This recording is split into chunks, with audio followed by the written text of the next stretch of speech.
I'll call to order the regular meeting of the Leominster Conservation Commission for March 12th, 2019. We'd like to start with our, I guess they're continued hearings, not new hearings. Pursuant to Mass General Law, Chapter 131, Section 40 is amended. There'll be a public meeting, consider a notice of intent for, please say his name because I don't want to mess it up. Hiroji Kruki. Paid by Whitman and Bingham for the construction of a single-family home with associated site grading, driveway utilities, and service to the house. A portion of the site work is proposed within a wetland resource area. Project requires wetland crossing, wetland replication. Address 138 Old Tavern Road, map 238, lot 1-1, DEP 199, 1077. Good evening. For the record, Wesley Fliss, Whitman Bingham Associates. Again, the continuation of the notice of intent hearing that we were here a couple weeks ago in front of you guys for.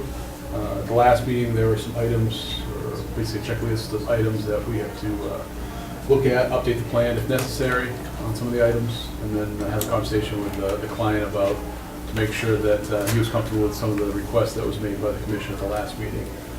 So this is the plan that was shown to you at the last meeting, where we had the replication area over the property line. We had the driveway coming perpendicular to Old Town Road. And then also there was some question in regards to the slope of the back of the property that exists now. That, also a good portion of the construction has already been completed on the project. So in the meantime, I have updated the plan, and I gave everybody a 11 by 17 copy in front of you this evening, showing the updates that were requested. The first update, or the major update, would be the driveway, going back to the original location that was approved under the prior filing back in 2008, and I think it was continued up until about a year ago when the order of conditions expired. And so we brought that driveway back to the location that was originally approved and constructed now to a gravel base. And so the client had no issue with bringing that location back to where that was, obviously to lessen some of the impact in the 100 buffer zone. Another item that was brought up was regards to the replication area. The original filings that were done for this were done for the two lots here, 17B and 18B. 17B has been constructed for that plan. Obviously 18B is the issue in front of the commission now. Because the property owner of 17B is not on that application, it was requested that replication areas are shown on 18B alone, so that's what we did, is I adjusted the replication area to just be on the property of 18B, as we discussed at the last meeting. The last note that I added to the plan had to do with the slope in the back, and I know it was something that Brad and I had a chance to discuss when we were on the property. We discussed at the last meeting, was with regards to the slope just being not further constructed, to leave it as what was out there now. I had a chance to speak with Mr. Karuki. He was fine with that because that was going to be enough of a rear yard for what he was looking for behind the house to make enough of a flat area there for usable rear yard, and to leave the slope the way it is. I don't believe the constructed slope out there is exactly to what we had shown on the plan, but one of the things that we made sure that we called out on the plan is obviously what needs to be done to the slope afterwards, and it was something that was discussed to make sure that, either road control blankets or jute matting, when approved equal is added to that slope to make sure that the slope no longer erodes out, especially when the springtime comes. And so that's something that we did add to there. And I know it was something that I think Brad brought up the last meeting, was that to make sure that we added that note that no further work is done on that slope other than just stabilizing that. So that's why I made sure I added that last sentence in that note, saying that any further grading of that slope needs to come back to the commission, just to kind of cover that issue. And I know at the last meeting we talked about it, obviously that slope is out of the jurisdiction of the commission if it didn't erode into the jurisdiction of the commission. And I made sure that the applicant knew that and was aware of that issue for anything, because that's, he kind of asked that question, is he knew it was out of the 100-foot buffer zone, but I made sure that he was aware because of the erosion that was occurring out of the 100-foot buffer zone into the 100-foot buffer zone, that was an issue.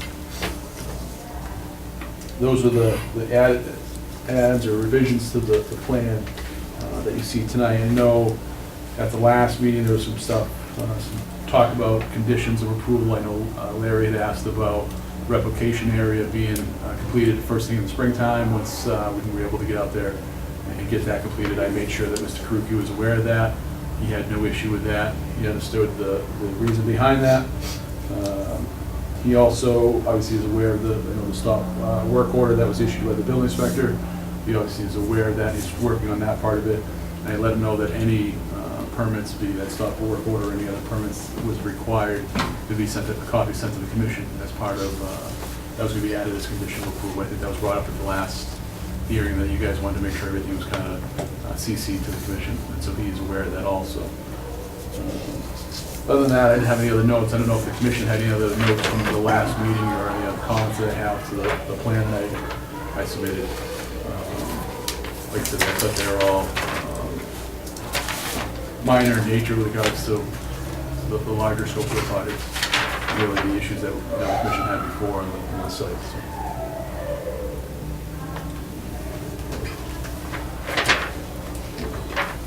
I don't have anything at this time, guys.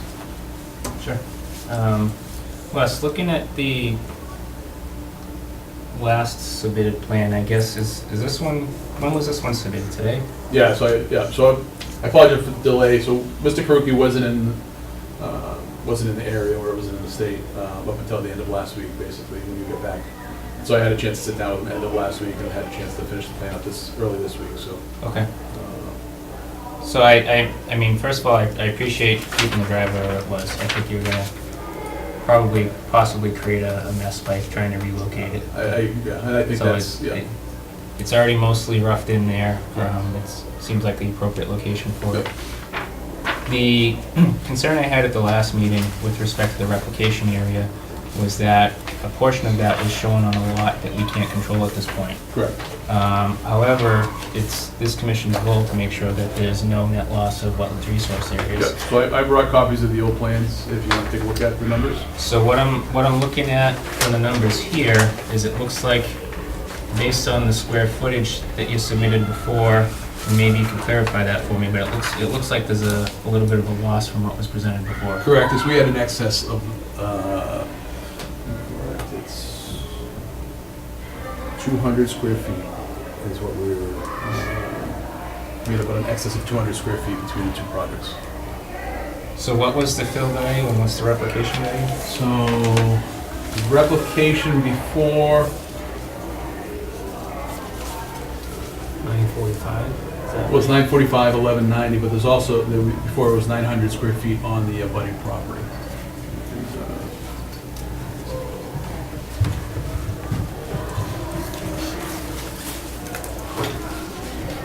So like I said, before we were approximately 200 square feet more replication than we had for filling.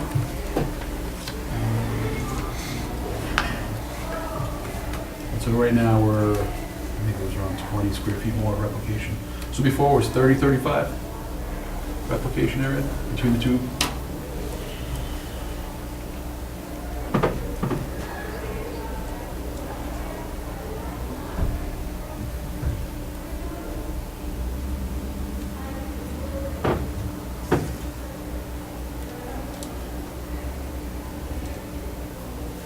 Now we're at 2833 between the.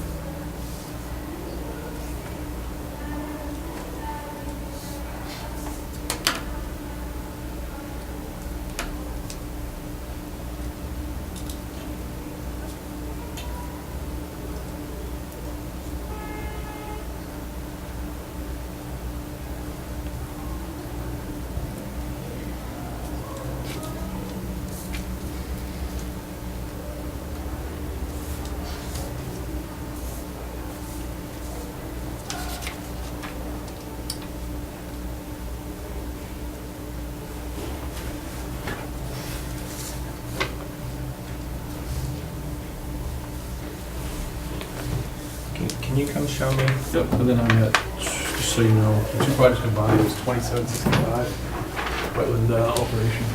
So here's the two older plans. To view the original filings, 2008, so 17 G. We can put the other way around. So this is the property that we're looking at now, and this is the other property. And so we had a portion of replication area. When you go to that original approved, this area got smaller by like 200 square feet. That's never pretty close to being the same.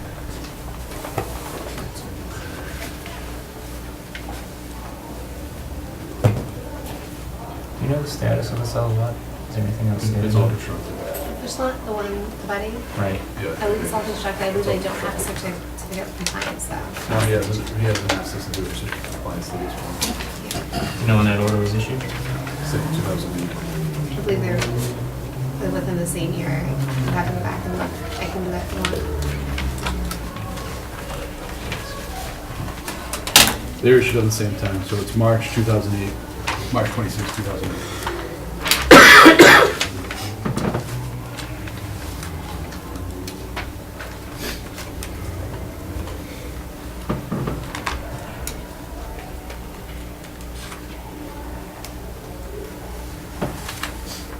Do you know the status of that wetland application area was? I don't.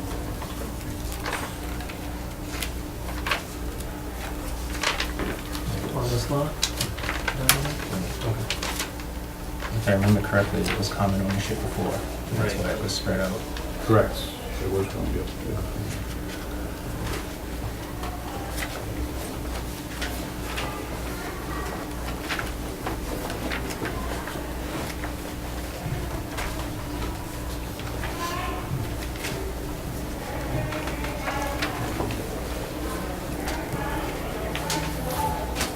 Were there any other lots adjacent to these that required wetland filling? As part of these filings, no. I wasn't involved with any of the other adjacent lots. That one was constructed before we even got involved with this project. Have you had a chance to go through the history of these? I've gone through briefly pertaining to this lot and the lot, not the lot with the bill currently, but the one on the other side. If you're looking at the houses to the left. I know it doesn't have the COC, I don't know the exact date when it was issued, but Yeah, they're both, I didn't see any notes from Marco and Joanne. we filed them at the same time, and they're both issued at the same time. The one on the right, I don't have off the top of my head. I can go back and look up the files tomorrow.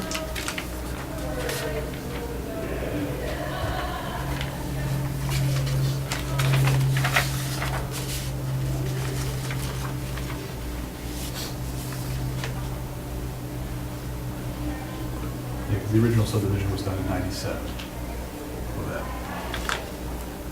Get the whole state's development.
Yeah.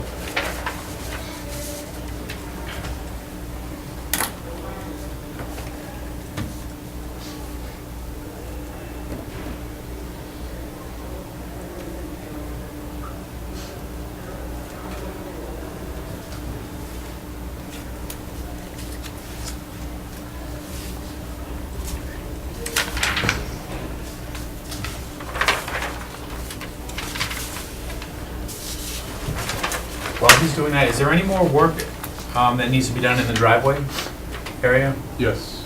Yeah, so part of when they did the crossing, Yeah. they need to redo the crossing.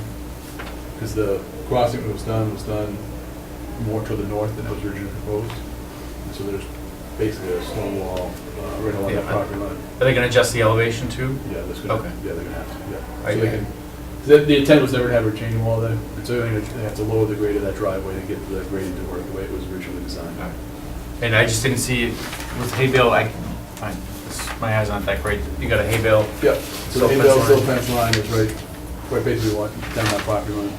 how about on the other side of the driveway? And so we have the wetland surrounded, and then also the replication areas. Okay. So, in part of it is we're gonna have to, there are remnants of the old hay bales and silt fence out there. I know Mr. Kuki has put a new silt fence out there as a temporary measure to take care of some of the questions or items that came up from you guys in the fall. But when he gets back in there, he's gonna have to replace some of those hay bales. Okay. I'm not sure if that you wanna make that as, condition also to make that stick out to him too. 'Cause Yeah, I mean, it's in that big boilerplate, but yeah, if we put it in specifically, it might help bring it to his attention, just make sure that the erosion controls are in place before Yeah. any work begins.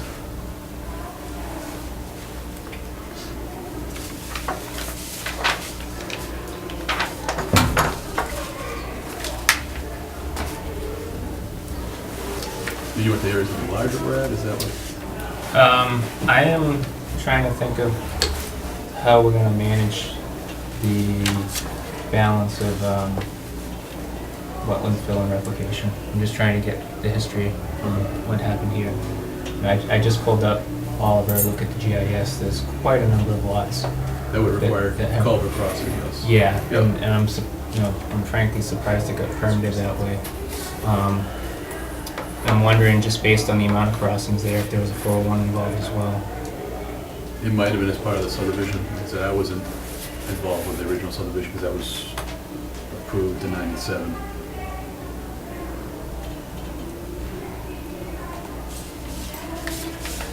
So I guess, I mean, it's a little bit complicated, but I guess to satisfy me at this point, what I'd like to see is that the amount of replication area you had proposed on this particular lot stays the same in terms of square footage. And we can have the 200 square feet back. Yeah, I think you can, It's and then I think that as a commission, we need to sort out the rest of it and figure out how to make sure everything got met in terms of previous permits that we issued before. With regards to lot 17B, you mean? All of the lots in the subdivision here.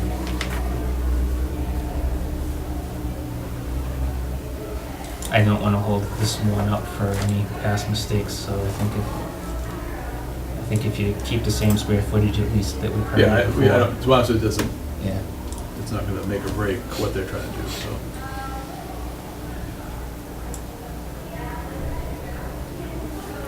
And then, like, at some point in your workday, if it's a month or 2 months from now, if you have any free time, just try to pull those files and see what's outstanding. I'll do it tomorrow. We can get a, be tomorrow, but it's just, it looks like there's a lot that could be outstanding in the subdivision. Yeah.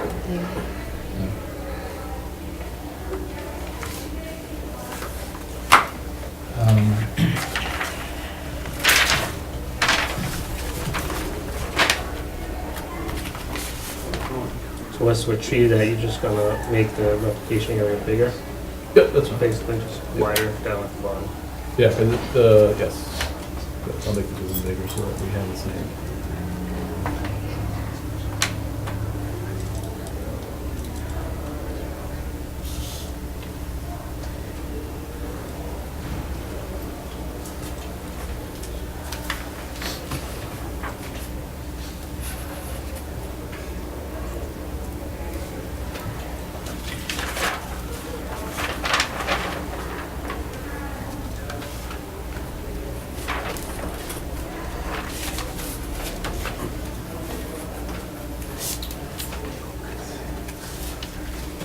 Something else, I think it's, I'm gonna see at this point, it's just minor revision to the application here.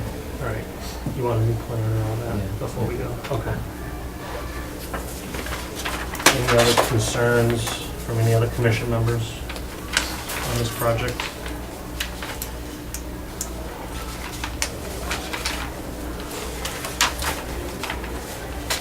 Larry, you good? I'm good for right now, yeah. You sure? Okay.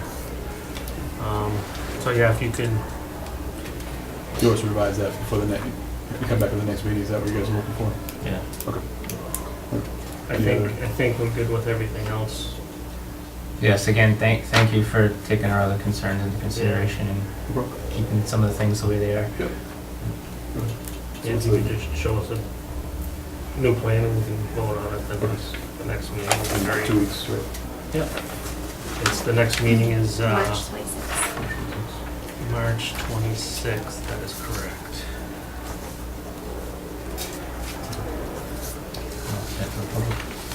Yeah, we can.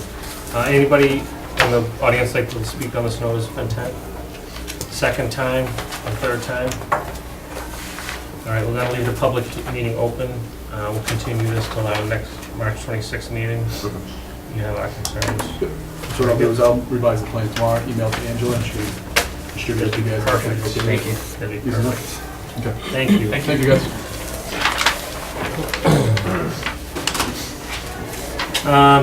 Our next hearing pursuant to Mass General Law, Chapter 131, Section 40 is amended. Will be a public hearing concerning notice of intent for the city of Leominster for replacement of existing metal corrugated culvert with concrete box culvert on Litchfield Street, address 525 Litchfield Street, at 436 and 239 lots 1 and 4. Chairman, I received a DEP number for this afternoon. It is 1991080. 1080. Matt Lundstedt, I'm with Comprehensive Environmental on behalf of DPW. Do you want to talk about what DEP said, or? Yeah, I was at a DEP. Yeah. So I spoke to DEP this afternoon. One of her concerns had to do with how we listed the quantity of riverfront impact from this access road. We had it listed as temporary and permanent. She just wanted to make sure in the order of conditions, the total gets set. So that's 12,300 square feet. It's just the total from the next sheet. Her other concern was how these little pink triangles at the edge of our project, where we're just in the BVW, either because we're pulling back the existing drainage discharges here and our erosion controls in the bypass pipe here. She wanted a little more detail on how that would be repaired once, we said we'd put everything back like we found it, but she wanted some detail on that. So we provided actually Angela with an email and kind of just outlined, we're not regrading anything here. There's no proposed contour changes. So once those pipes come out, whatever materials in the adjacent, what type of materials adjacent to it, we'll put back, match that grade, and then plant whatever's in the area. Downstream, you may have more shrub-like, and upstream, it's more herbaceous from what I remember being out there. So we'd probably use a New England wetland seed mix, wet mix upstream, and a couple plants downstream, whatever shrubs are out there. She also wanted to know where we're pulling back, we're daylighting a portion of the stream. We're going to be building new banks with that biostabilization detail. She wanted to know what type of plugs we'd be using there. Do you want me to read the potential list? I get from my wetland scientist some thoughts. Yeah, that's fine. We reference dormant work in case it happens outside the growing season, and in that case, he proposed woody willow and dogwood. If we can do it during the growing season, he'd propose pussy willow, Beb's willow, black willow, purple osier willow. I'll give you that list, because I did not memorize it.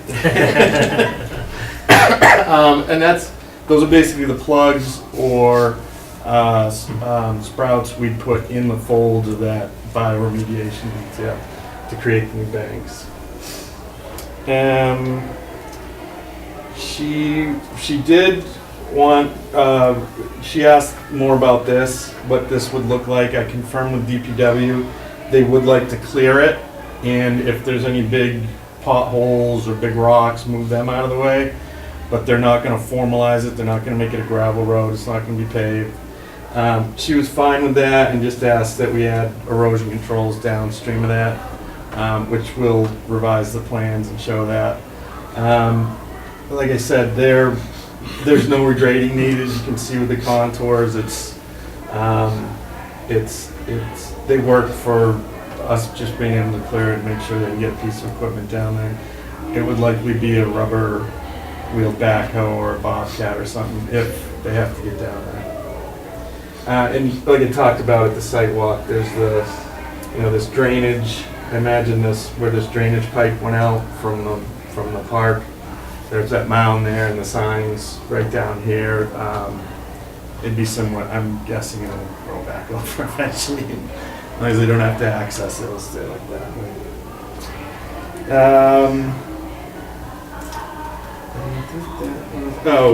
She asked about how the proposed culvert meets the stream crossing standards to the max extent practical. I told her you guys had asked that last meeting, and I went through that with her. So I think that was about it. Do you have any questions?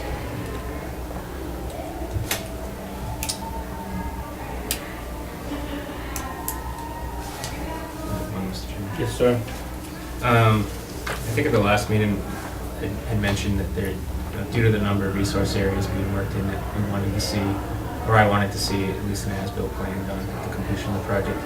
So this is a grant project, correct?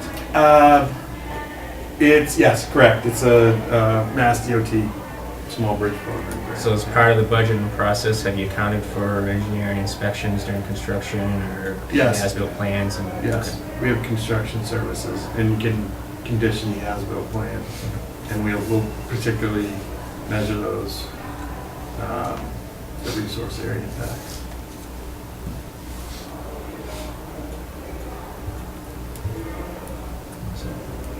Any questions? Anything? All right. Anybody in the audience like to speak on this notice of intent?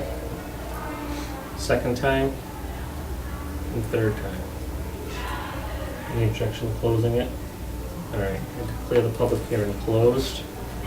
Do I have a motion to issue or to not issue order of conditions? Mr. Chairman, Yes. Mullins Law. Oh, that's right. We have a new member, Samuel Gallagher. He was not at the last meeting, but did view the video recording. And with Mullins Law, he has signed an affidavit saying he is aware of what happened, so he will have the ability to vote on this NOI.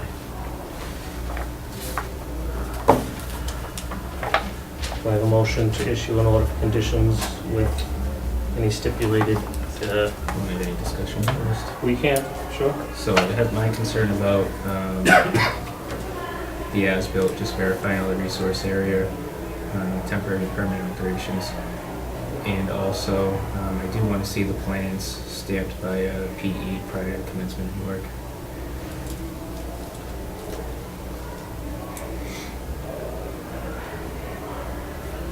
And then we do have, was that list new, the plantings submitted just now, or was that in the original packet? No, that was not. That's new for clarification. So we should reference that. So we should reference that with the plan. Give them the options depending on where you are in the growing season. Yeah.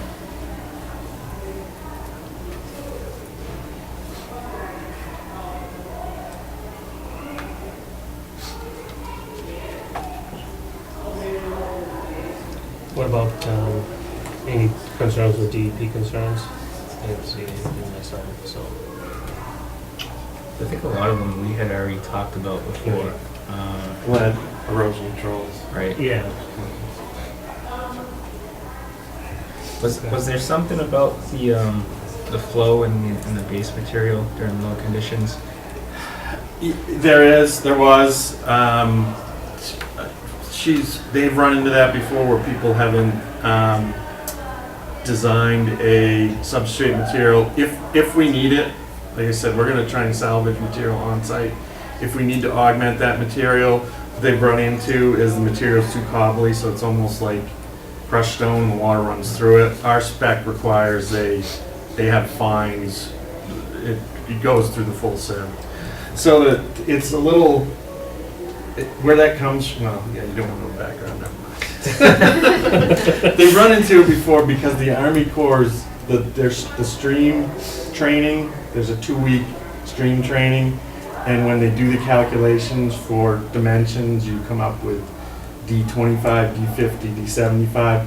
When someone designs, some people when they've designed the sieve, they've only noted those 3 sieves to get 3 stone sizes of different size cobbles. So our spec requires they actually have, full sieve gradation. Okay. One other comment that she sent me was about Falk Brook being a cold water fishery. Oh, right, yeah. I forget if that was addressed or not with Mass Wildlife. I don't know if when we notify NISA, if they're part of that process. In general, with cold water fisheries, what they look for is mitigate any increase in impervious so you don't affect the temperature or not changing any impervious. They cite, normal erosion controls, they don't want turbidity, anything that could impact the fish.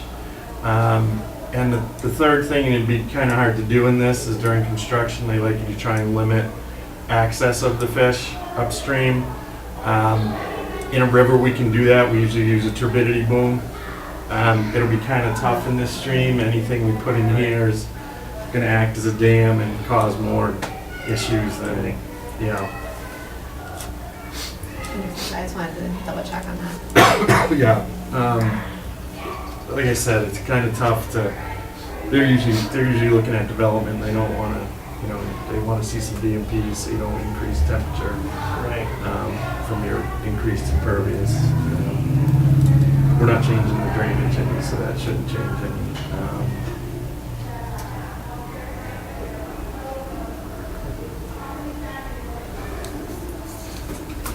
Anything else? Good. Yeah. All right, so conditions we have an as-built, PE stamp before start of work.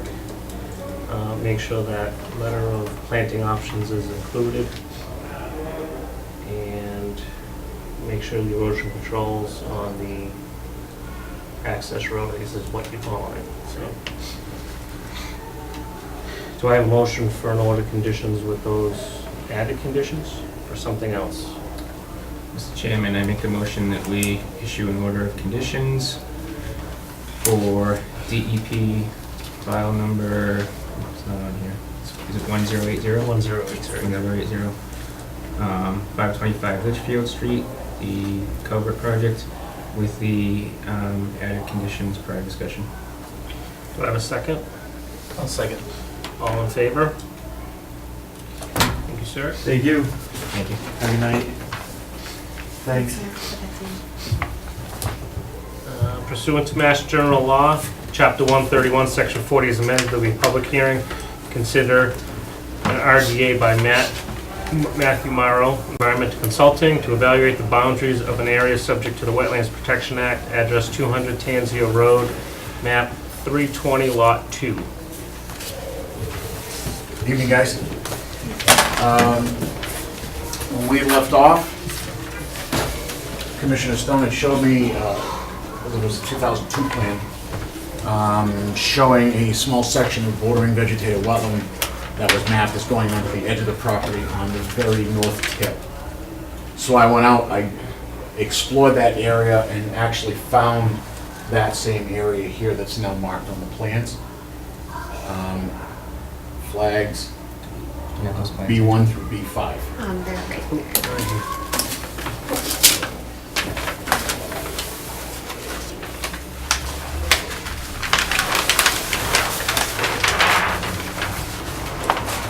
I did compare it to the 2002 plan after I flagged it, and it matches almost exactly. You also asked that I go out and renumber the flags on the south side boundary, which I did. That was actually my boo-boo. It was flags 1 through 30, not 1 through 20. I've been out to remark them, although it was very much fun adventures and slipperiness out there, let me tell you. It's actually even worse now that it's melting. I do have a maintenance agreement on those flags too, so like twice a year I'm gonna go out and check them and make sure that they're maintained if any fall down, so on and so forth. Because, you know, that particular material tends to get brittle after a year, and it'll start chipping off. The shots for the high water mark have been superimposed on the plans as requested. The point shots for the Fall Brook section, I had Whitman and Bingham go out actually, and they reshot it. Those are on the plans here. Every triangular point is where they shot the high water mark. It's a very abrupt break-in slope. That confirmed the 200-foot outer riparian zone line that we have on there that goes into the very north tip of the property. And you can see that there is a 100-foot buffer zone that also goes into the north tip of the property. The detail, Commissioner Stone had asked if we did locate something out there to put in a detail showing both the riparian zone and that wetland. In fact, that's in the spot that he had asked it for, so.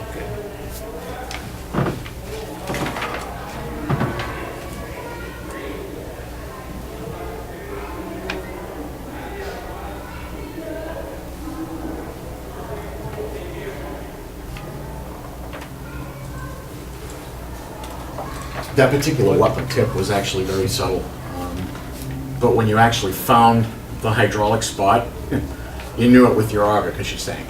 Okay.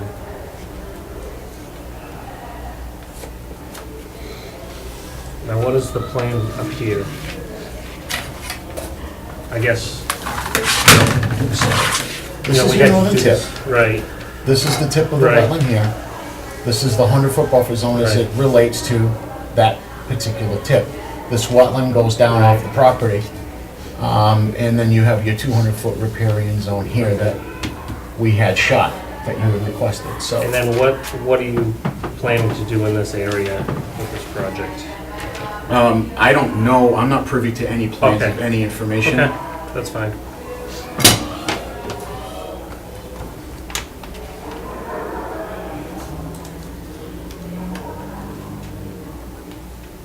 But I went out, So I you- renumbered and re-verified everything in the field. So you're looking for us to just make a determination? So for the first 30 First, flags, and then the and the other 5 flags on the other side of the buffer zone and the riparian zone. riparian zone, okay.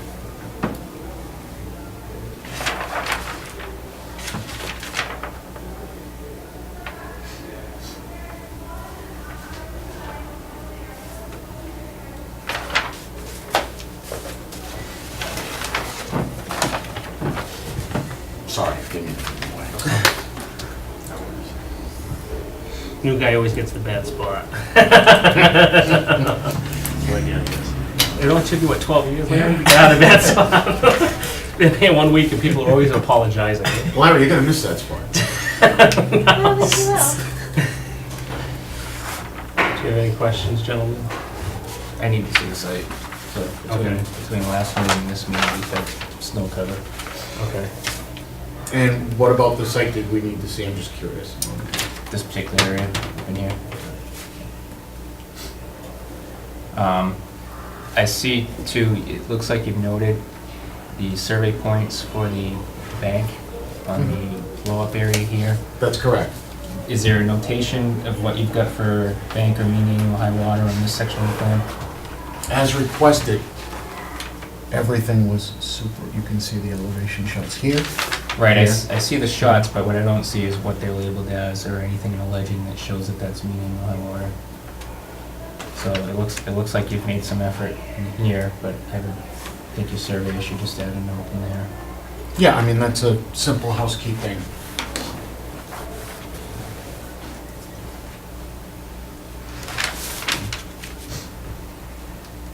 Yeah, I mean, I was kind of hoping we could close on this tonight. We're talking, 5 flags, and it does exactly match the plan that you have, and that actually was totally inadvertent. When I went out and flagged it and overlaid it, it exactly matched. I was That plan was surprised. from when again? Wasn't it early 2000s? 2000s. Yeah. You know, I did soils work in that area. It's a very apparent wetland when you actually start digging. It's very apparent.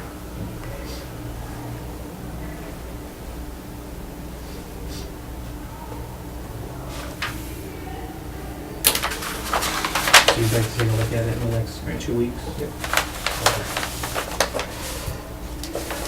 Any other questions or concerns, Mr. Morrow, at this point? Nope. If you could, do you want an official site walk, or do you just want to get out there? It's up to the applicant, owner, I guess. Like I stated at the last meeting, you guys had asked me if it was okay if you guys could just go on the property and send anytime you wanted, so. Okay. Whatever you want to do, it's fine by me. You want kind of a legend for the survey lot? Well, just, or they just note it on that section. Or just plan. note it, okay. It's not labeled there. They've got it on this end, but not that end, that's all. Okay. We will take a look at that, and our next meeting is March 26th. Ready to continue? That's fine? Okay, perfect. We'll see you at the next meeting, Mr. Morrow. Thank you. Okay, thank you, guys. Well, actually, I'll still be here for a couple of minutes. I'll be right back in. Pursuant to Mass General Law, Chapter 131, Section 40 is amended, there'll be a public meeting, public hearing on a notice of intent for Mark Horgan Construction, for construction of single-family home, associated landscaping. Portion of the work to take place in a 100-foot buffer zone of the Board of Vegetated Wetland. 26 Nas Farm Road, map 577, lot 4-1, DP 199, 1078.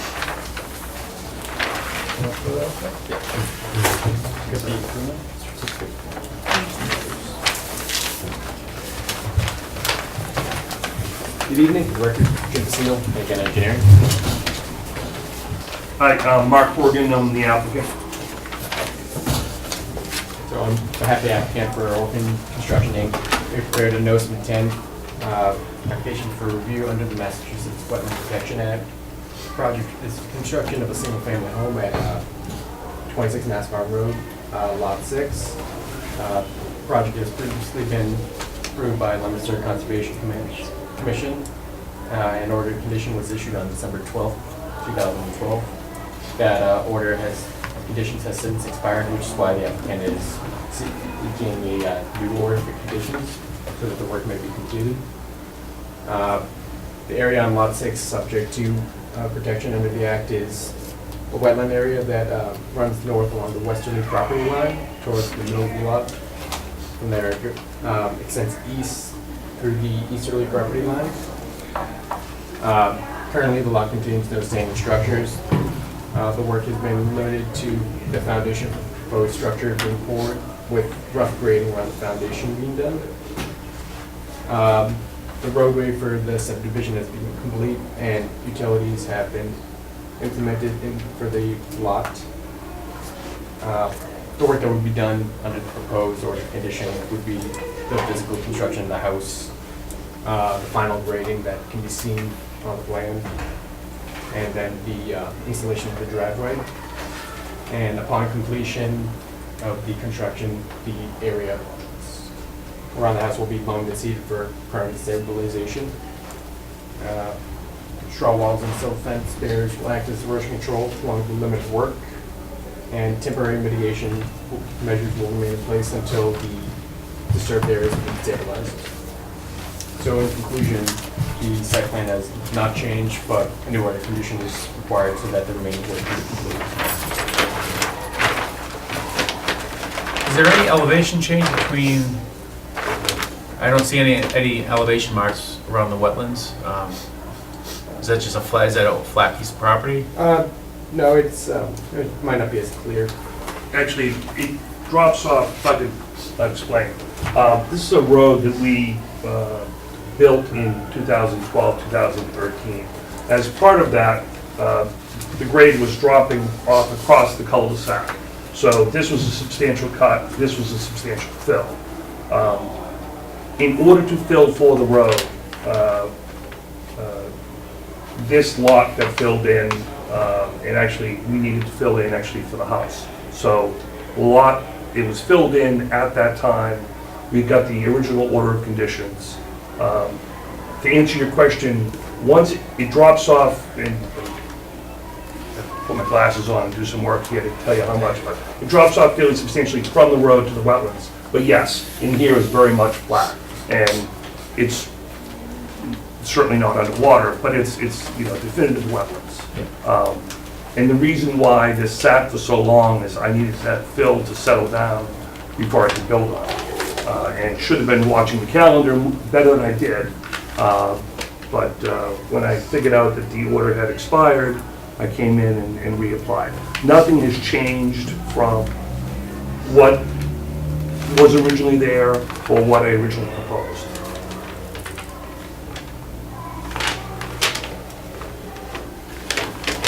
That line coming through the house is the 100-foot Yes, buffer? yes. So there is no proposed work, no, in the wetlands, there's no filling of the wetlands, where I'm here because I'm within that buffer zone.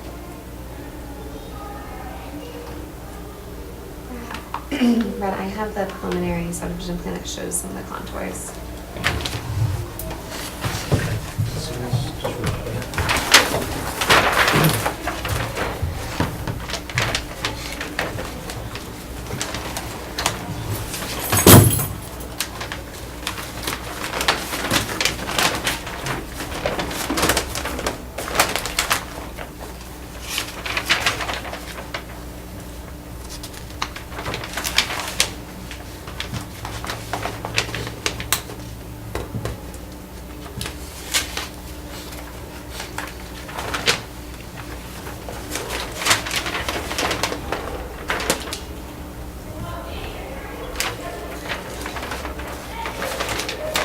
Walkout basement, looking at the grades, is that right? Yes. So no need for a footing drain? Footing drains is required by code. That's what I thought. Is Yeah. there one shown on the plan?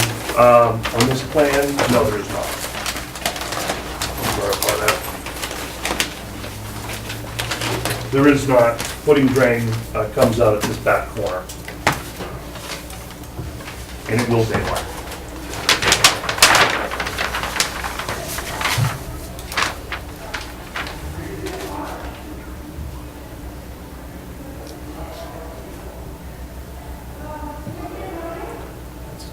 As far as groundwater is concerned, if that's your thought process, keep in mind, the bottom of this foundation is probably 10 feet above where the grade was originally. So unless groundwater decides to change very substantially, I don't anticipate that foundation drain doing anything.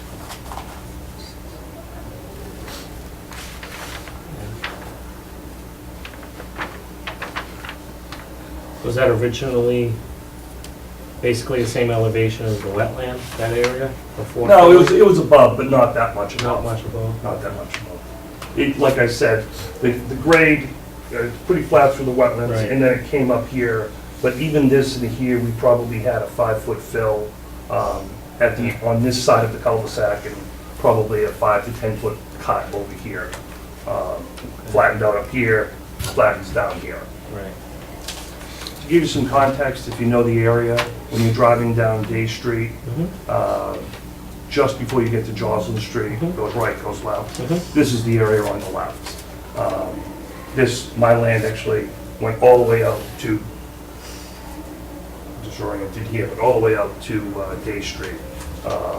And the Day Street side was pretty much wet consistently.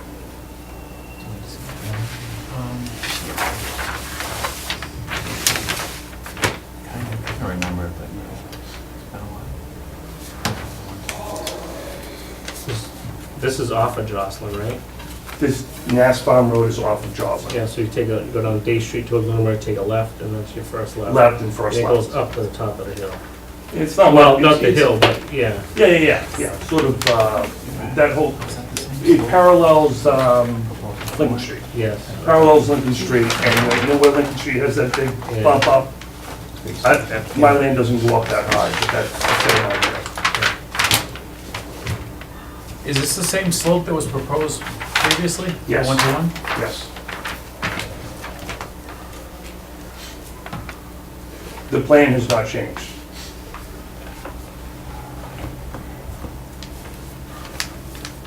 Are you proposing any kind of jute matting or anything on the slope to stabilize it? It's only 20 feet from the wetland. My plan was to get it seeded and, get it to take as quickly as I could. Generally speaking, my experience has been, if you can keep water from concentrating in one place, you can keep the bankings from washing out.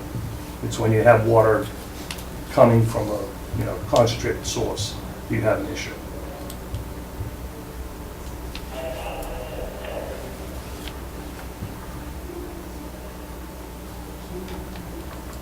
Any comment, question? Have you seen the site? I have. What's it look like today versus the proposed conditions? It looks very similar to what he's proposing. Most of the properties around it have completed. I believe this is the last lot to be done. So the grading looks roughly what was proposed currently? Yeah, 'cause I was looking at that when I went to the site to look at another one. And stability-wise? It's a very stable site. The construction crew does a great job of keeping everything where it needs to be, and when there is an issue, they do go out there and fix the erosion controls. Is that slope vegetated at this point, or is it? To farther down it is, not where they've been doing the work. I didn't go out there in November to double check behind the house. The one-to-one portion? What's that look like right now? That is immediately behind the foundation. It's, really, it's more up in here that it drops off, right behind the house. So in order to create this, I need to bring fill in to create that. So you're gonna create that? I'm going to Okay. create that. That So clarifies it. my goal here has been to stay away from the wetlands as much as possible. Hay bale and silt fence is wonderful, but if you can create that, essentially a trough before you get to the wetlands, you're catching any crap that's gonna go down the hill, you deal with it. I don't wanna have to rely on the hay bale and silt fence. No, and that's a last resort, but Yeah. a one-to-one slope is extremely high risk for failure, so I do want to see some type of protection on that as soon as it's graded. Yeah. Whether it be a geotextile material or something else we can decide on this evening. I don't want to leave that to loam and seed itself. Usually what I do, particularly on a slope like that, is I use hay. It works great, it grows Yeah, quick. I wouldn't be amenable to hay. I really do want to see something more stable there. What are you thinking? Again, a geotextile would work. I'd rather not see riprap. Riprap's an option, but that's not something I prefer.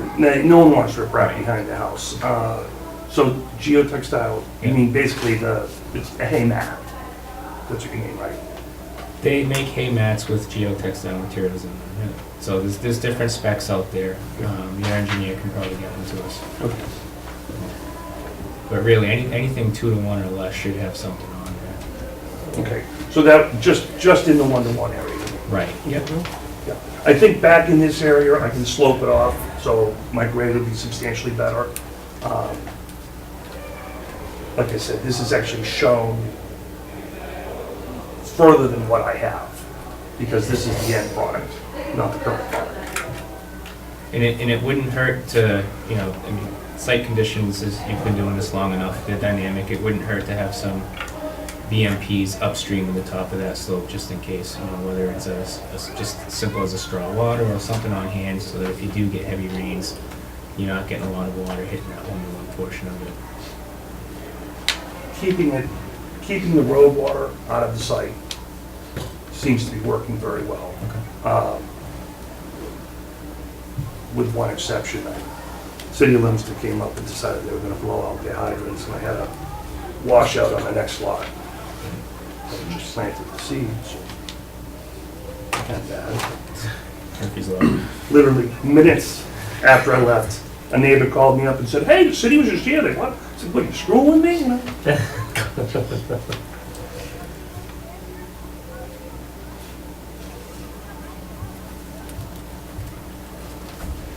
Any other comments or questions from any of the members?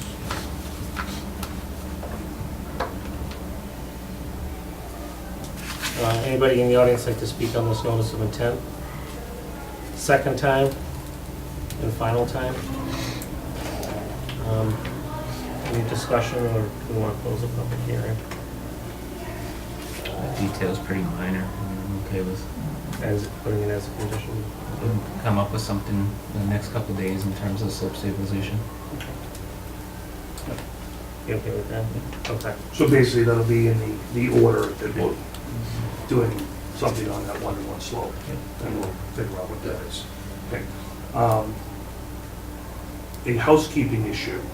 There is currently an order of conditions on this lot. We would be putting a second order of conditions on the lot.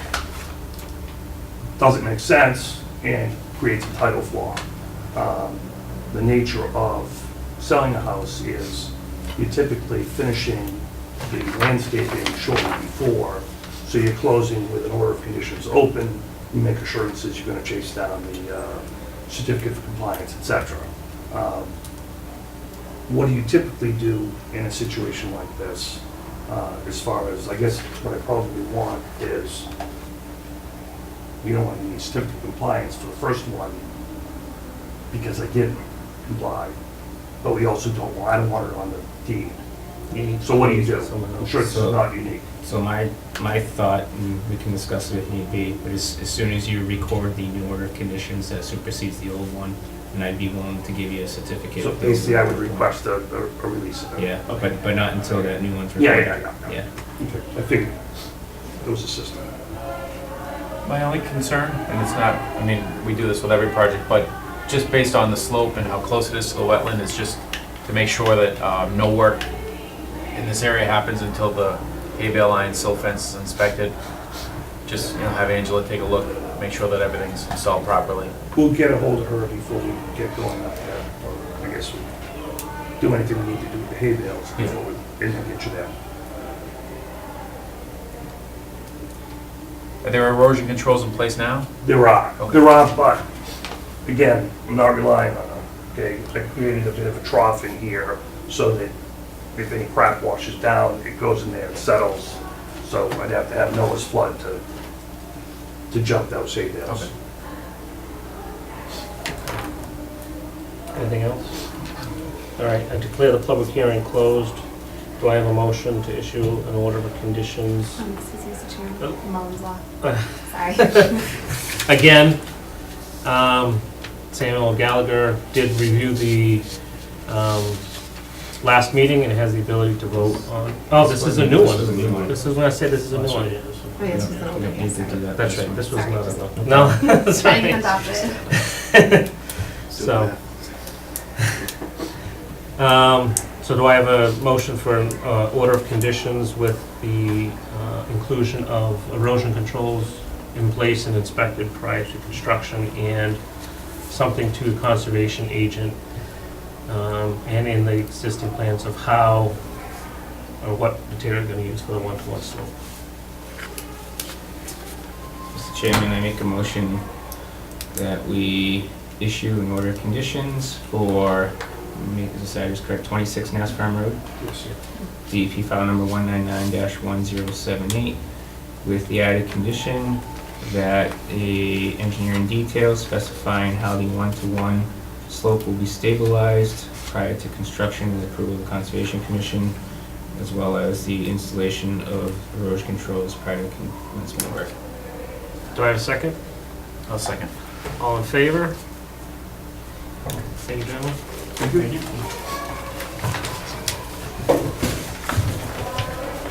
I think this next one's a new one, correct?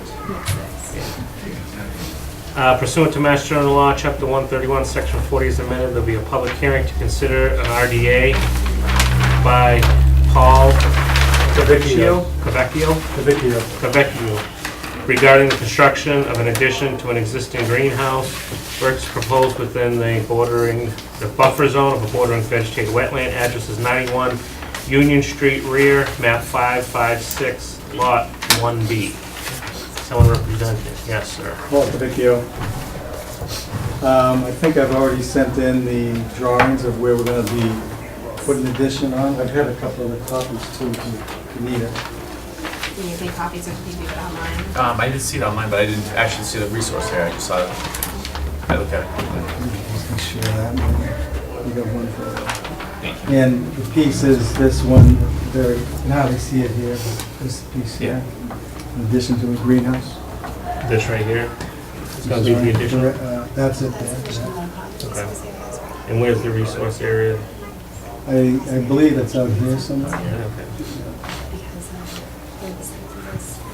What's in here right now? What is this? Those are plants, that's where we put our flowers. Okay. Right. Oh, is that like black Yeah, strip that's that on the black ground? strip Yeah. has got, I don't know if that has, I think this has plants on it.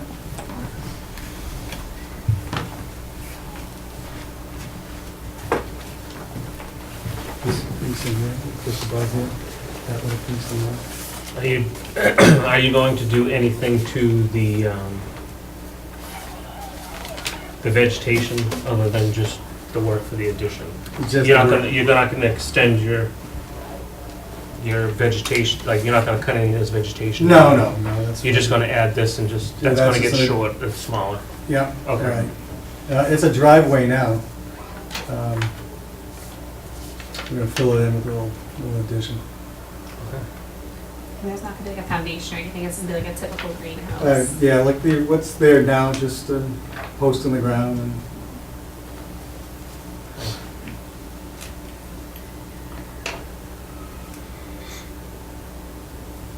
I do know that there are agricultural exemptions for greenhouses, but due to the size of the original greenhouse with the addition and just because I wanted Mr. Vecchio to have something on file saying that the commission did review this project and determination of capability, just in case the commission turns over and my position changes for the future. Okay. Any questions or comments? Almost it. Am I here because we're close to the wetlands? Is that why? Yeah. And how close is it? I don't know. Yeah, it's About it's within 100 feet. Yeah, it's within 100 feet, Is so it? it's 60 feet away. Is that a riparian zone there, or No. it's not? Okay. I noticed there wasn't a flood zone, that was one of the things. Yeah, I there's no looked flood zone, yeah. Okay. I just looked at the plan like this, I No, didn't do any yeah, research. The plan doesn't show much other than the addition location, but I looked at the other things. So it's about 60 feet from the resource Yeah, area? about 60, 65. I don't believe there would be any real negative impacts. Okay. Mr. Morrow, would you? I actually used to live at 81 Union Street, so I'm familiar with those backyards. The resource area is Wasp Meadow Swamp, and there's actually a slope from probably the end of his property that goes down. So Angela's right, he's got to be at least probably 60 feet away, if not a little more. Okay, But that's the resource area that's back there, is that big swamp goes back to Pleasant Street. okay. I know what you're talking about now.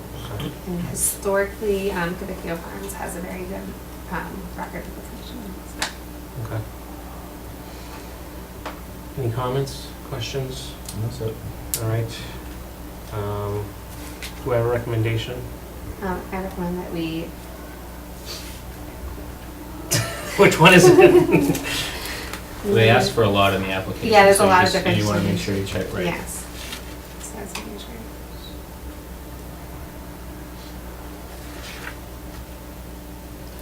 I recommend that we issue a negative determination number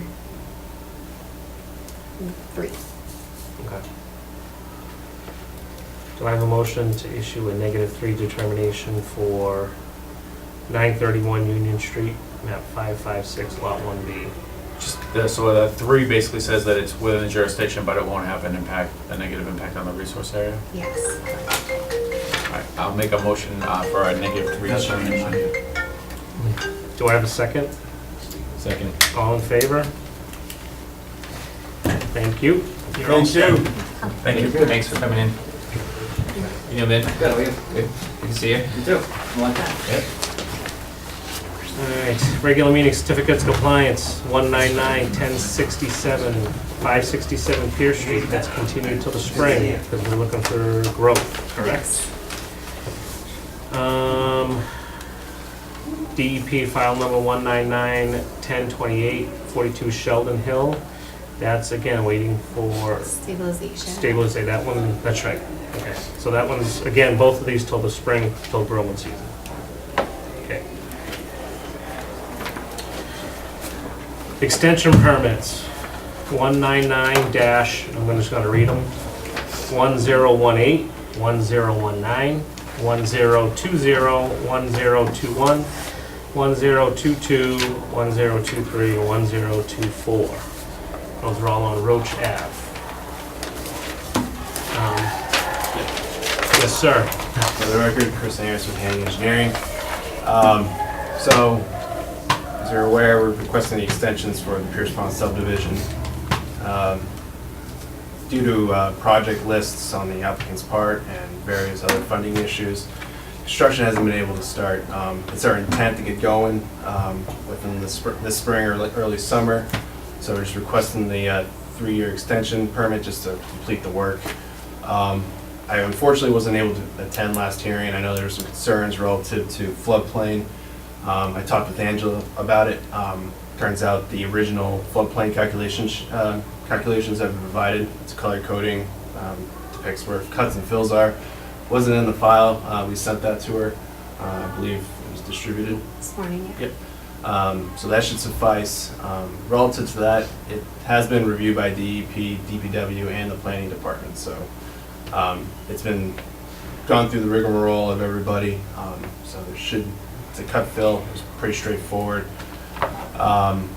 We are currently going back before the planning board for floodplain districts. That permit unfortunately has expired. Nothing has changed on the plans, so we're still going to follow all the regulation or all the order conditions that were proposed originally. It's just, we just need to get the extension to get it going. No work has happened on that site since we did a site walk and the original permits were. I think some guy might have pulled a railroad tie out of the gravel area. but Yeah. That's about it. I mean, no work really up against, I guess, the resource area. No, or if you go out there now. Just the little circle there. Yeah. It's all made of something there. So, and I know there's a couple other comments regarding the subdivision permits. The subdivision itself doesn't expire, so that's still applicable. Relative to the open space special permit, we're still going back and forth with planning regarding that. It's our interpretation that the requirements of the open space development have been met because the subdivision plan was physically endorsed by the board and later recorded within this time frame. So it's our interpretation. Obviously, there's some lawyers involved whether or not we need the special permit revamped for it. But at this point in time, that's being reviewed. As I said earlier, floodplain's going back through planning board to get its approval. The subdivision plan, like I said, doesn't expire. So it's pretty much where we're at with that. Mr. Stoll, because I know you had some concerns. Do you have a hard copy of the plan sheet that shows the floodplain fill and compensatory lines? Can you bring that up here, please?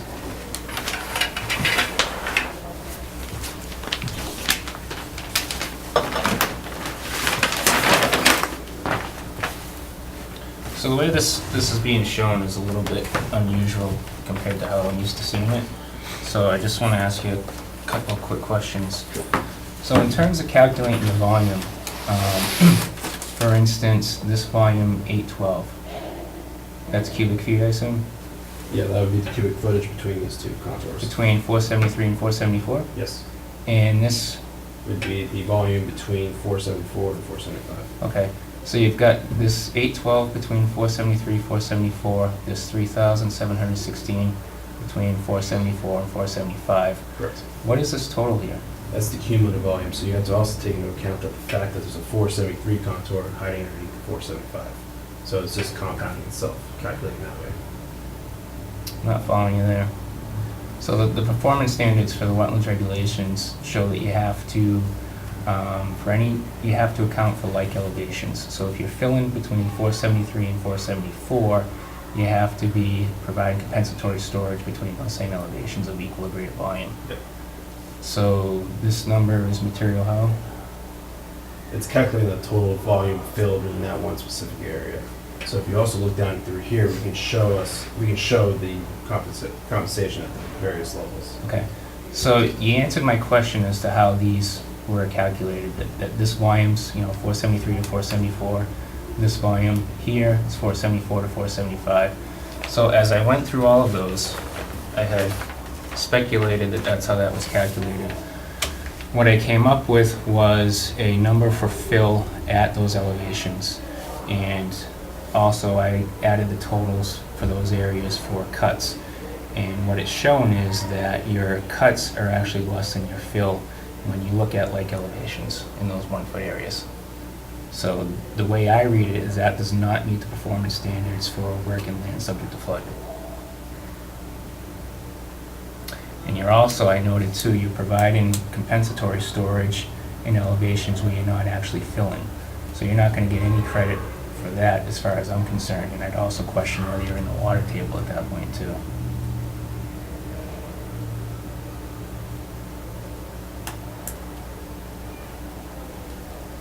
I don't see where you're getting that. So, like, let's look at Sure. cut area number 1. Yep. So here's the 470. So here's the numbers, okay? So you're telling me, cut area number 1, for instance, 473 to 474, this is the volume. We agree on that? Yes.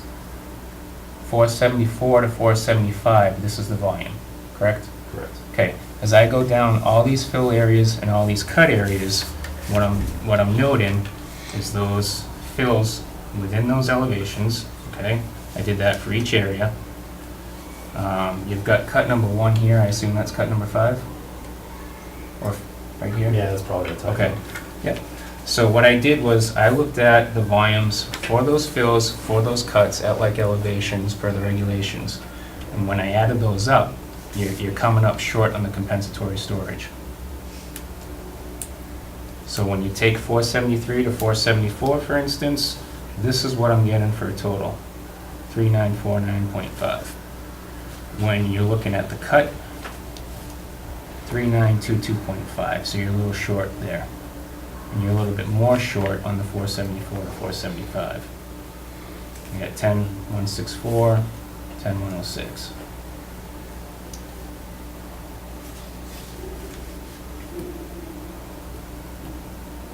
So again, I'm not sure what these additional numbers are showing in terms of this total cubic volume that you're showing, but it's really immaterial as far as I'm concerned, because what you have to look at is the lake elevations.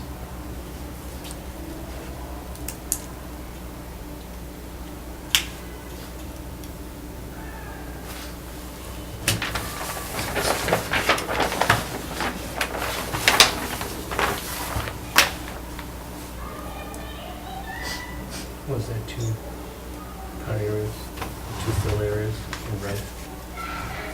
There you Is that? Those are just color codings. So this is cut 1. Right, that's what I mean, Cut there's two. 2, there's 2 areas of Yeah. cut and fills.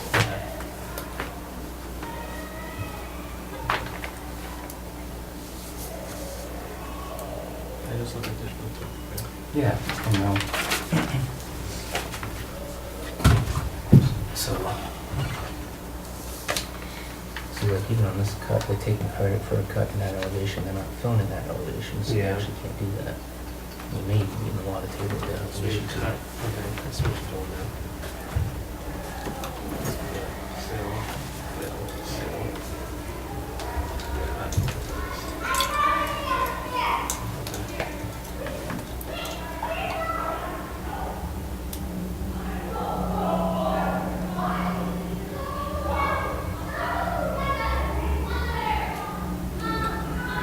Yeah, you might.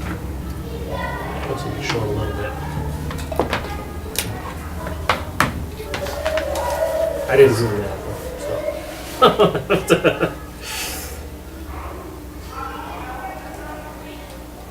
I did it a few times, didn't want to make any mistakes because it wasn't that far off, but it was off. Have you seen the math real quick? Yeah. Sorry. Yep. It's probably the difference of the cut of that different elevation.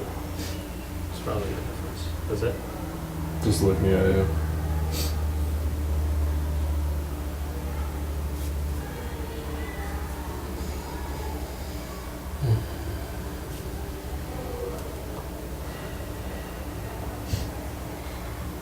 I love this project. That proposed 3 years ago, a couple days.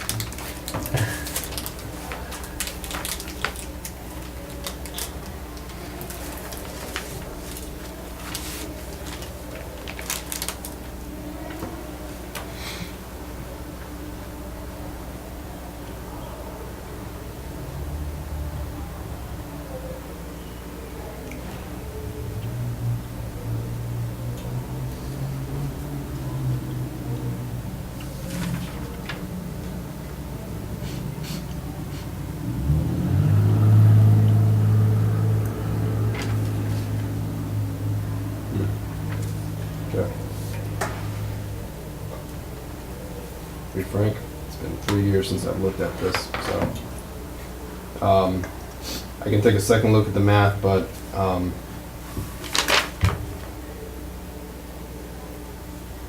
we're looking for an extension. Nothing's being changed.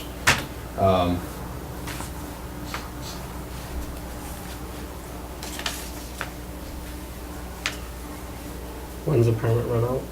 419.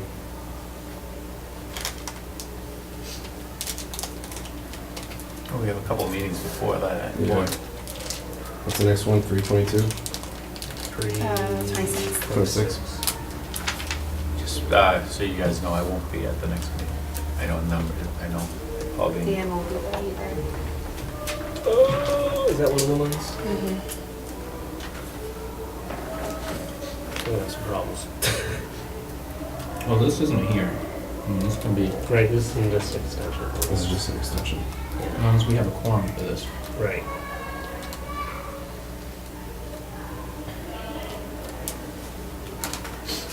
It's like 20 feet short somewhere, Yeah. or something like that. Yeah, it's 20 feet short.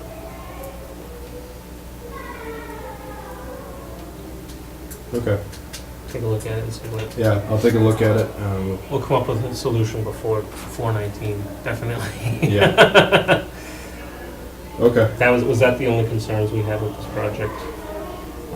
I mean, truthfully, I had a lot of concerns, but at the end of the day, because it's an extension permit, I was looking at really the core performance standards. The land subject to flooding wasn't something I was willing to compromise on. And that's something that's health and human safety. You really got to make sure you meet performance standards there. Yeah, I'll take a second look at this. I haven't done the math in 3 years, so I'll double check it. Make sure everything's kosher. But it's been reviewed by DEP, DPW, everybody, so. DEP issues a file number. They don't really get into the numbers like the Oh, they commissions still do with the it. math, Right, yeah. yeah. Because I've been called out for being off by a little bit on certain things and they've done the math on me, so I'll double check it. See what it does. Might I steal this from you? Let's, I can get a copy to you, but I'll need it back now. You want Chris, I can copy. I'll take a picture of it. great. Phones are great. I know, it's really nice times. Until they call you on the weekend. It's always my project. All right, there you go. Sure. All right, thank you.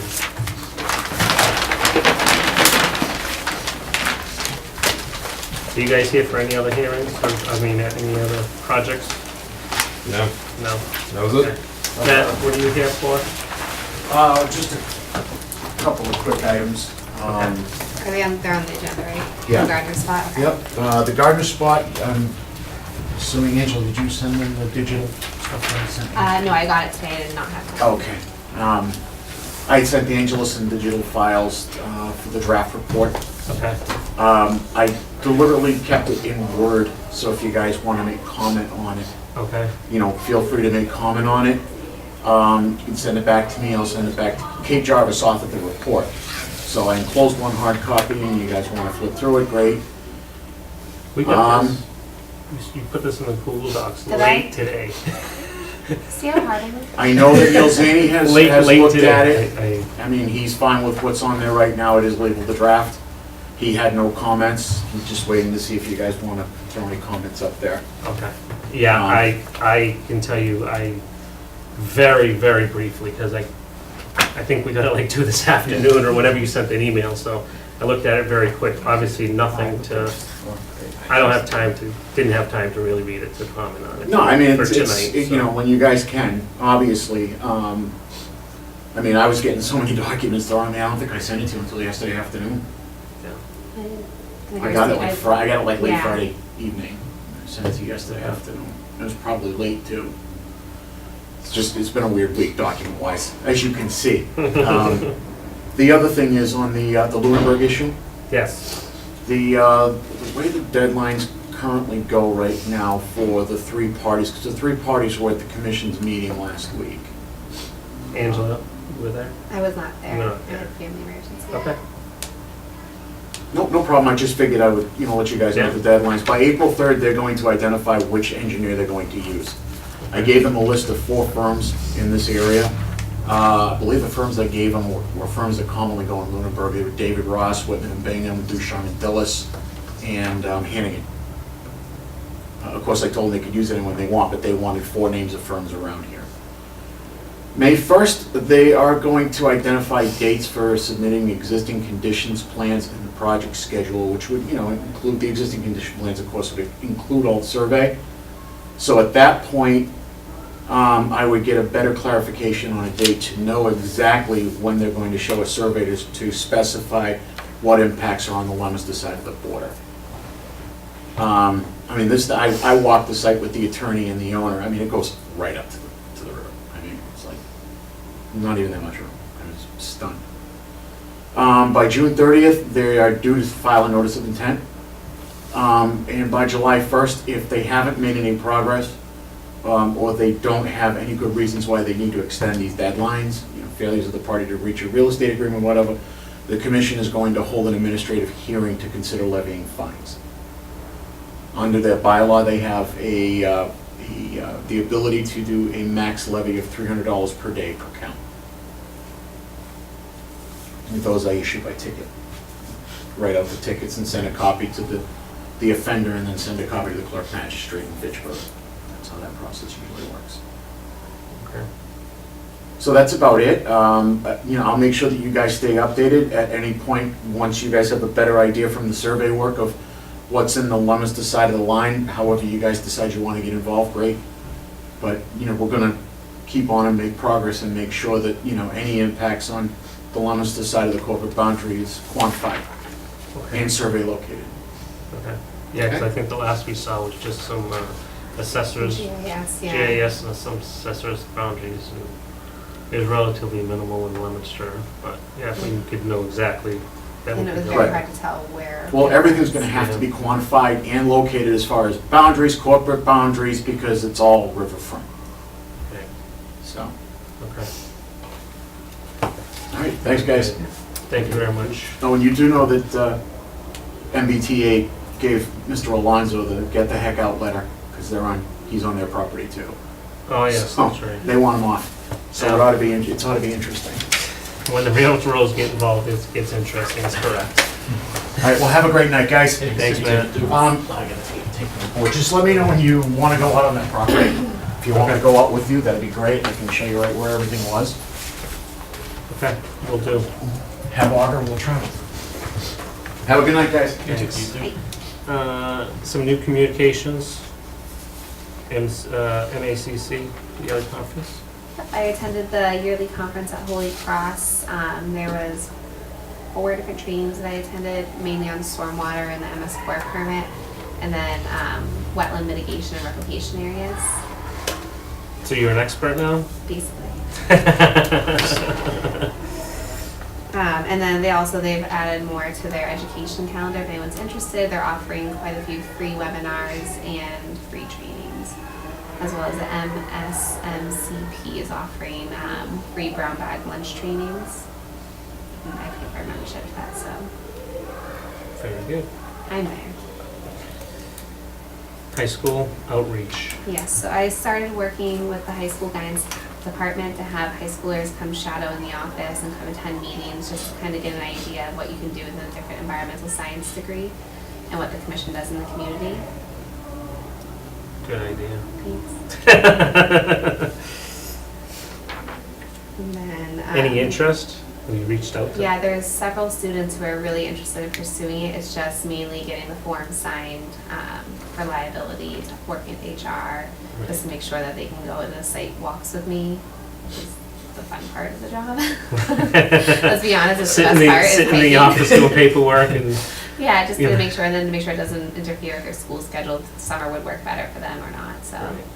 Is there an environmental science program at the high school right now?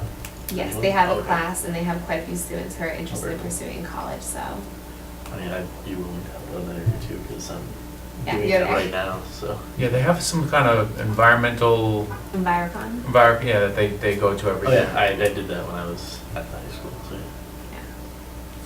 Trying to help them out and get involved as part of for the commission and as well for our MS4 permit. It's a huge part of our to-do list is education outreach. Perfect.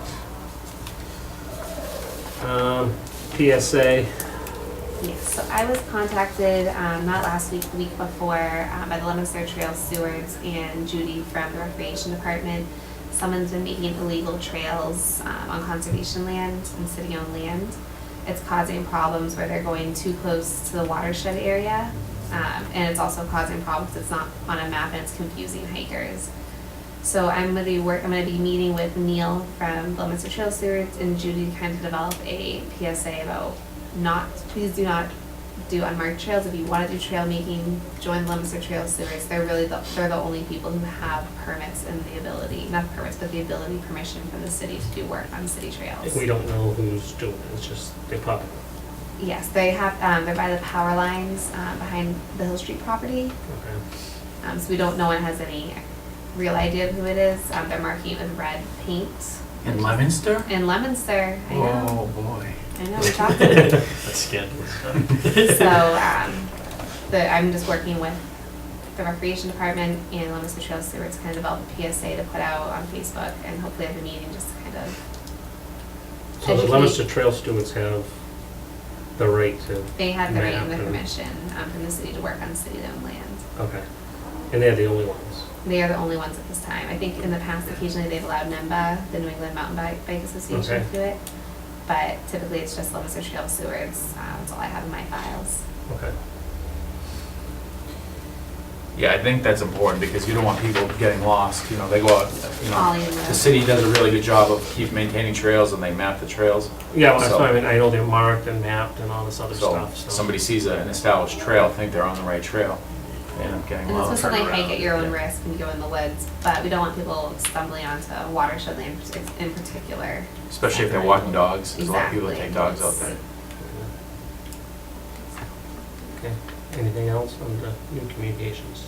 That is all. Okay. Meeting minutes, we do not have enough of a quorum to vote on these, so, No.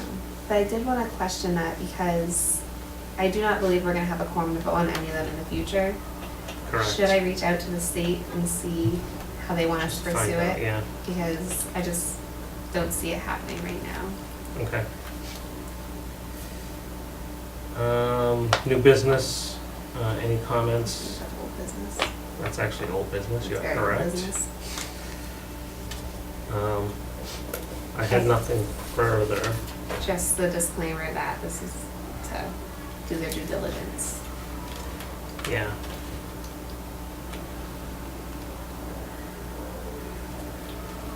I also was thinking, just because I tend to get paperwork and maps and stuff the day of the meeting, and unfortunately I don't just do conservation stuff, I do stormwater, I do site visits, I do city land acquisitions. Like you, I get text message or emails at 6 a.m. I have to send them because I have 3 site visits and 3 meetings in the morning. So it can become kind of frustrating if I don't get you guys the information quickly, or it'll get uploaded in Google Docs because I have to get all the files ready. I just wasn't sure if maybe we could require that if anyone wants anything presented at the meeting, it needs to be presented at least the Friday before the meeting. So I at least have time to review it and get it out to you guys I would suggest a week. a week. Yeah, I mean, it's quite possibly, if it's something minor and they give it to you on Friday and we have time to look at it, great. But, Right. you know, most of this stuff, the week is pretty critical. Right. You know, you sent out all those Google Docs today, I think it was, and Yeah. I scrolled through them like that plan and this, you know, you look at it and say, okay, Yeah. that's great, but I don't have time to, And I try to like review them on The Clifton Rose Podcast Chat and- ones tonight, we requested at the last meeting, and get it to us a week in advance. yeah, that's right, that's right. Gave We us walked in tonight. essentially today what they had already given us, only they highlighted some contours, so it Right. didn't really And I answer our didn't- questions. And I didn't even get a chance to look at it Yeah. today until, you know, so. Yeah, I would definitely, I just noticed it's kind of a pattern with different applicants, and it can be a little, No, and what's gonna happen is they're gonna come in, putting pressure on you to try to get it to us and make sure everything's all set, and you shouldn't be running around all day Tuesday trying to upload plans that, you know, in reality, none of us are gonna get to look at. so I Even on Monday, you shouldn't be doing that. no, because then it gets continued to 2 weeks anyway, so if they could get to us a week in advance, maybe we yeah, could we can. answer, you know. Another thing with the filings is, you know, you look up at the plan on the board and everything's color coded and you can see it.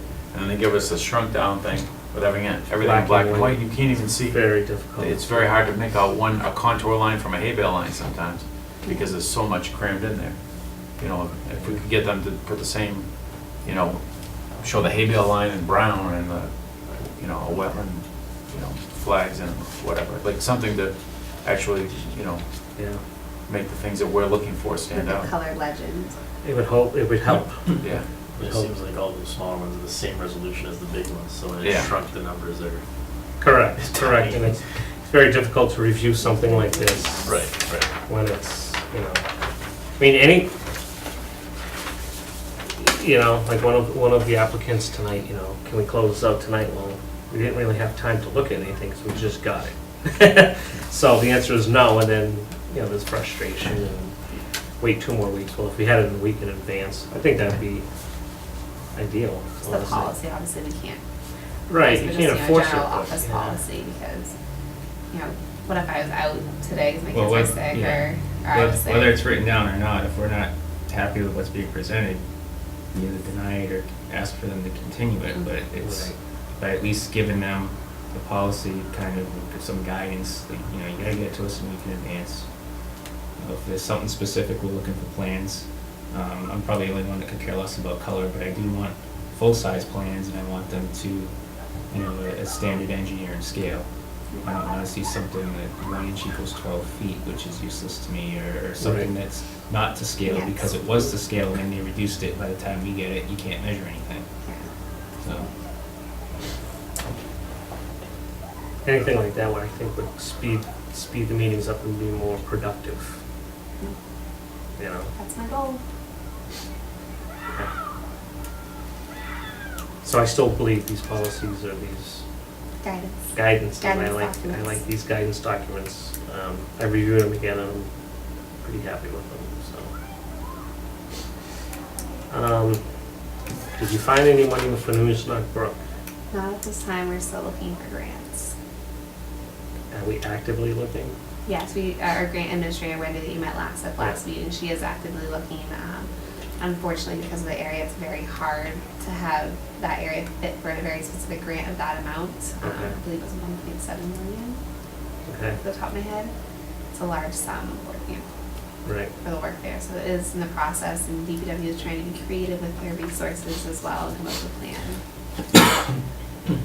Okay.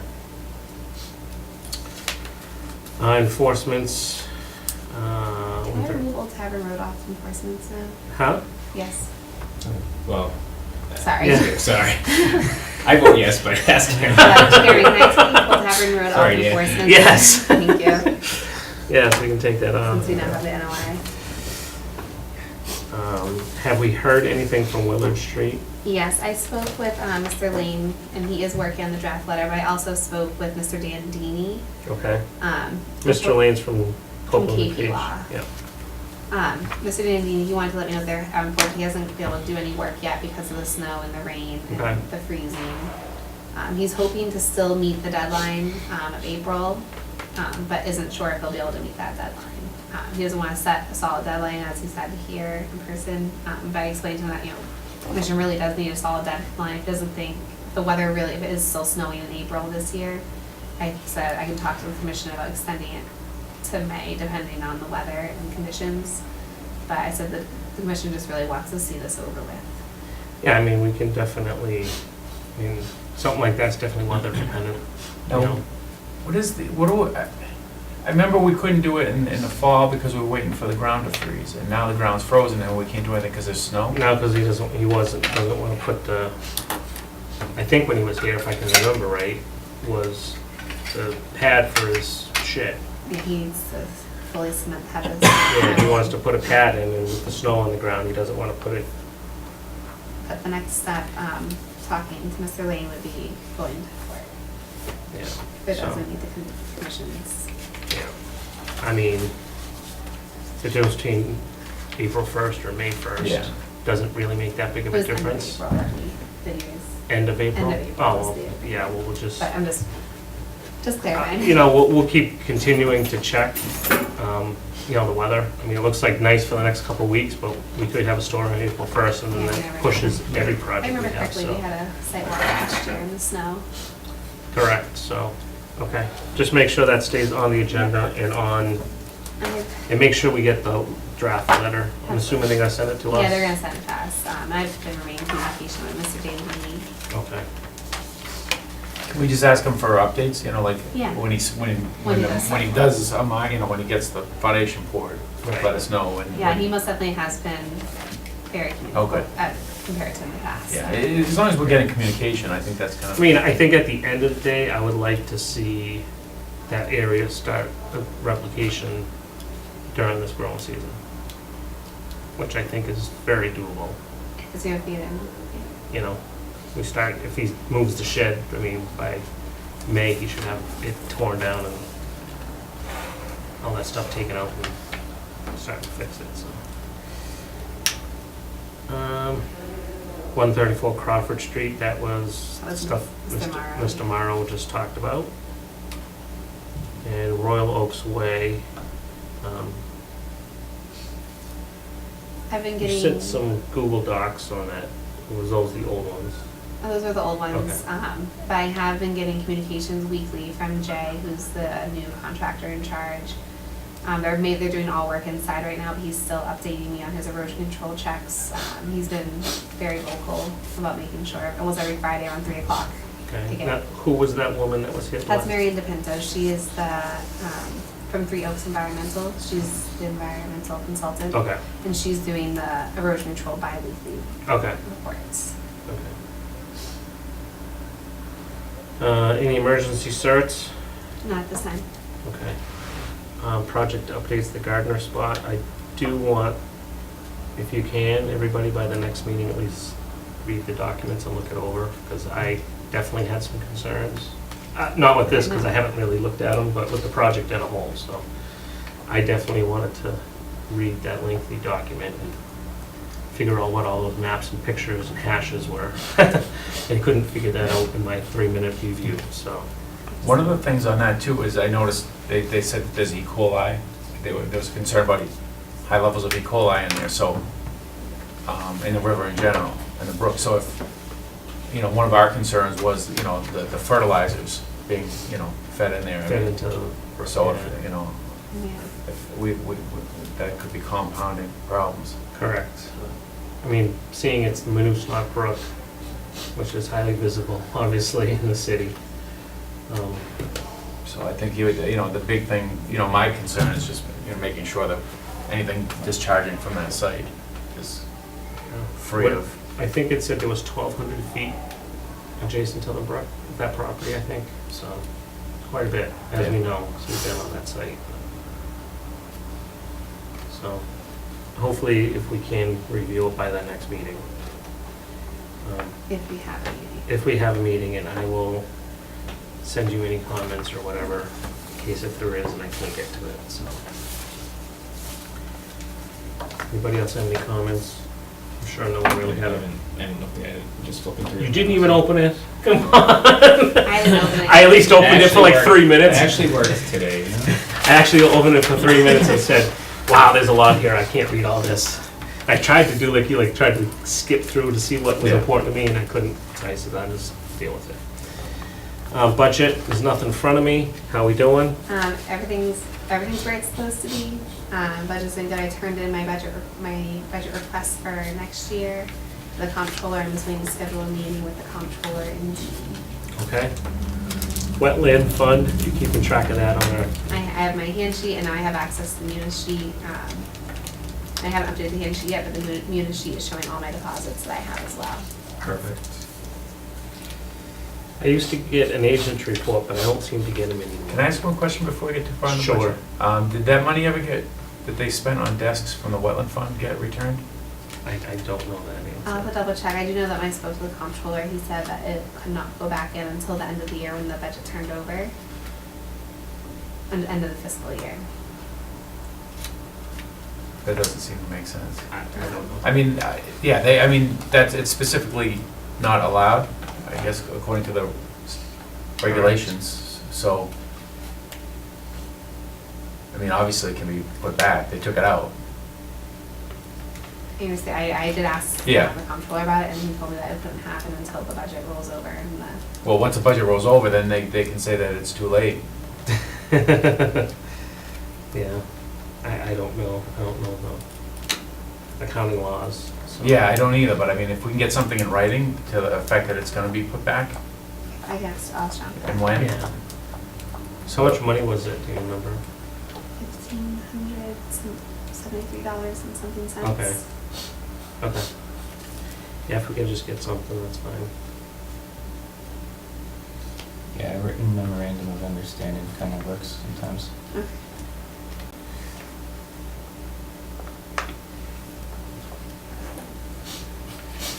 Under your agent's report, Mr. Chairman, I just wanted to let you guys know that I was in communication with 320 Industrial Road this past week.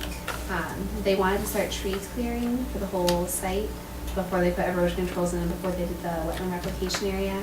I denied that request. I said you need to do the wetland replication area first. And I consulted with DEP because they were pushing back, but they wanted to do it now just because of the way the weather's been. And DEP confirmed that they should not be cutting the trees before they do the replication area. They should do that first. So they did install the erosion controls, and they will be getting started on the replication area this spring. Refresh my memory, which project was that again? That's the apple orchard, when we walked in the rain, that has the intermittent brook in the back. The cider place, you mean? Where they put it in the The cider pad? place, yeah, where they're putting the concrete Oh, pad. okay. The one I missed. Yeah, the one Okay. Dan. Gotcha, yeah. I believe you're not mentioning anything. But, yeah, so they have Mike Crowley doing the work for them. And then I had a site visit this morning. I was supposed to have a site visit this morning with DEP for Lot 5 on Central Street. Unfortunately, there was some miscommunication in the office when someone was out sick. So myself, Hannigan Engineering, and Matt Morrow and the property owner were on site for the site visit. But unfortunately, DEP did not make it.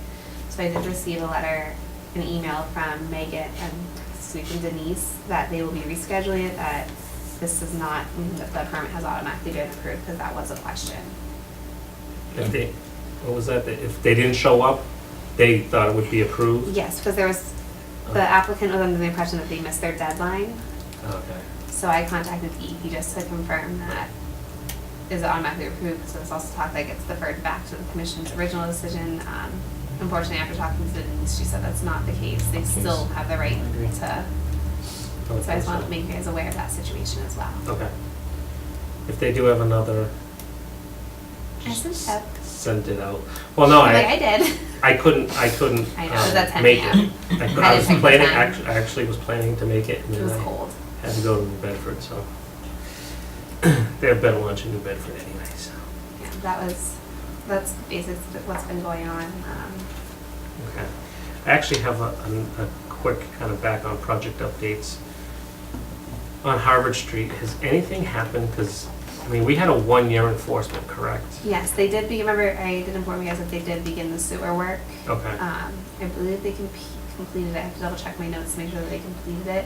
But I did do site inspections with them while they were doing it. They did get they did order snow storage signs, and they did fix the Jersey barriers. Myself and Paul had gone out Okay. to visit. Okay. What was the deadline on their replication work? Was that this growing season coming up? I want to say it was June or August. It was a summer date. Yeah. I happened to pick up, I drove by the front of the property the other day, and I just kind of couldn't remember where it Yeah, was. I've been popping in on them. Okay, very good. Is that it for an agent's report? That's it. All right, chairman's report. As usual, I have nothing because everything is good. Our next meeting is March 26, 2019. Hopefully we have a quorum. We will decide on that. And the filing deadline is March 14th, 2019. Is there anything else you'd like to discuss? Yes, sir. Getting back to policies and deadlines, when you have your filing deadline, how much time do you have to get the legal ads done? 11 days. Well, 11 days before the meeting, I have the paperwork in, so I have 5 days. You have 5 days to review the apps and get the legal ad over to the Sentinel. Yes. Okay. Anything else? Okay. With nothing else, I declare this meeting adjourned.